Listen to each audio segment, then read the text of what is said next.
امام کے پیچھے مقتدی کیا پڑھے؟ سمیر مرتضیٰ گجرات سے اگر کوئی جہری نماز امام کے پیچھے پڑھ رہا ہے، جب وہ نماز شروع کرتا ہے تو اس کو ثنا پڑھ کر خاموش ہو جانا چاہیے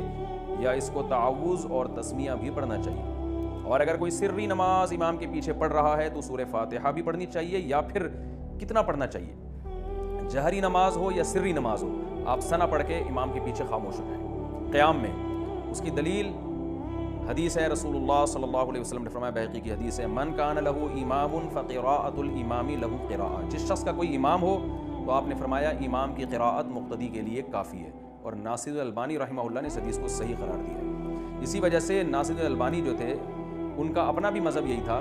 کہ جہری نمازوں میں بہرحال امام کے پیچھے مکمل خاموشی ہوگی، البتہ وہ سری نمازوں میں کہتے تھے کہ امام کے پیچھے فاتحہ پڑھی جائے گی، اور اس کی دلیل وہ یہ دیتے تھے کہ وہی جو مشہور حدیث ہے بخاری مسلم کی کہ لا صلاۃ لمن لم یقرأ بفاتحۃ الکتاب، جو فاتحہ کتاب نہیں پڑھتا اس کی نماز نہیں ہوتی۔ اور ترمذی وغیرہ کی روایت ہے جس میں آتا ہے کہ صحابہ نے کہا کہ ہم پڑھتے ہیں، آپ نے فرمایا سوائے ام القرآن کے اور کچھ نہ پڑھو۔ تو اور اقرأ بہا فی نفسک کے الفاظ بھی ہیں کہ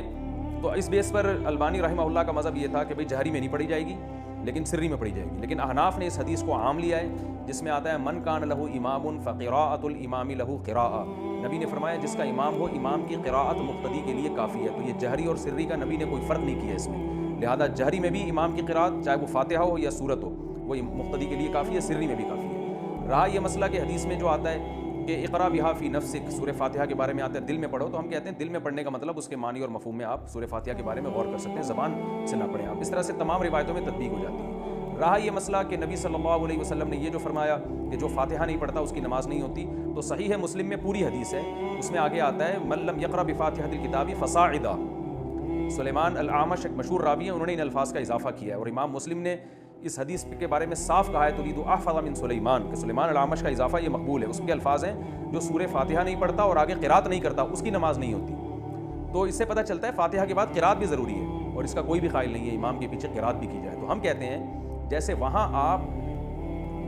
یعنی یہ اس حدیث کو امام کے ساتھ خاص کرتے ہیں یا انفرادی نماز کے ساتھ خاص کرتے ہیں جس میں آتا ہے کہ فاتحہ پلس تلاوت بھی کرنی ہے آپ نے، تو یہ امام کے بارے میں ہے کہ امام اگر فاتحہ کے ساتھ تلاوت نہیں کرے گا یا منفرد جو نماز پڑھ رہا ہے وہ فاتحہ کے ساتھ تلاوت نہیں کرے گا اس کی نہیں ہوگی۔ تو اس سے پتہ چلتا ہے وہ حدیثیں جن میں صرف فاتحہ کا ذکر ہے وہ بھی صرف امام یا منفرد کے بارے میں ہے، مقتدی کے بارے میں وہ حدیثیں نہیں ہیں۔ مقتدی کے بارے میں یہ صحیح حدیث ہمارے پاس موجود ہے، من کان لہ امام، جس کا کوئی امام ہے، فقراءۃ الامام لہ قراءۃ، تو امام کی قراءت اس مقتدی کے لیے کافی ہے۔ تو جہری سری دونوں کو شامل ہے، لہذا آپ سے صرف وہ پڑھیں، ثنا پڑھیں اور خاموش ہو جائیں۔